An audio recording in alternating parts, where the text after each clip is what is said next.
Hi there for another wine goggle, a little bit of a wine chat. Today I'm going to talk about possibly one of the most controversial grape varieties in the world, not only South Africa, but throughout the winemaking world, and that's Pinotage. It's an indigenous South African variety. It's a cross between Hermitage and Pinot Noir. Discovered, legend has it, in 1925 by Aram Issa-Perold, who was a well-known viticulturist, blah blah blah blah. But I'm here to talk about what Pinotage is doing today. And Pinotage is worshipped by some South African winemakers and wine commentators, and totally reviled by some others, as well as some international commentators. So I decided to go out and get a really top-notch Pinotage, as recommended to me by my peers and some other influential people, and to try and see what we're dealing with here.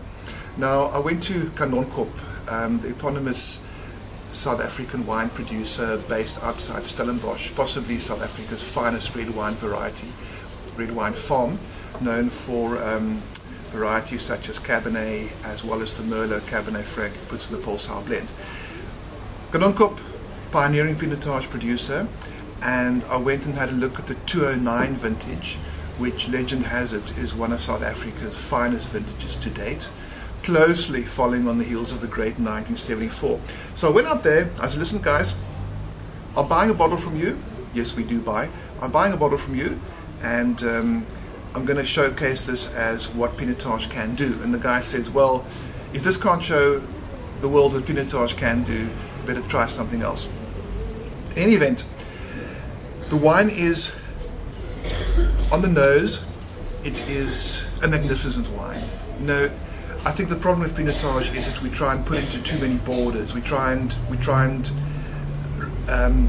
reflect towards our own variety. We're trying to pick up some Cabernet in it. We're trying to pick up some Pinot Noir. Just think of Pinotage as a clean slate. Clear your mind and let the wine beguile you. And if there's a wine that's going to beguile you, it's going to be this Kanonkop Pinotage. It's got a very plush, velvety, granite, dry earth, cedarwood nose to it, and there's just a hint of that little tuning fork, that little zing that Pinotage sometimes does give you. The magnificent color, well, Kanonkop tells me that Pinotage has to be pushed through the skins every 2 or 3 hours for the total fermentation process, which can last up to 5 days. So after having a check at the nose, I'm just going to let this wine romanticize my palate.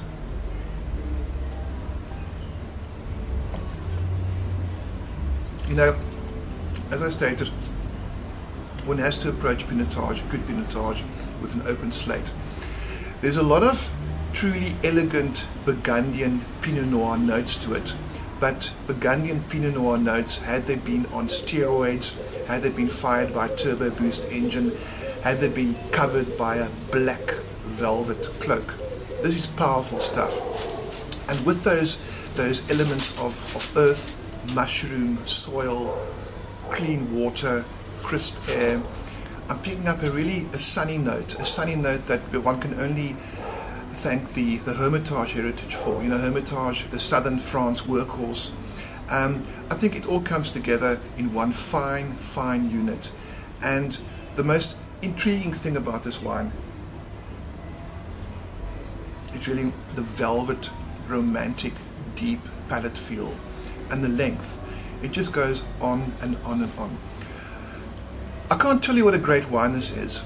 Well, I can try, but without you having tried it, I won't be able to. All I can say is, just take a new look at Pinotage. Yes, it is a great wine variety. Yes, it is the variety South Africans should be punting as a piece of its own, piece of our heritage. Like the Argentinians did with Malbec, let's take ownership of this grape and make it something big, and show the rest of the world that South Africa is truly one of the world's finest wine producing areas. Cheers to Pinotage.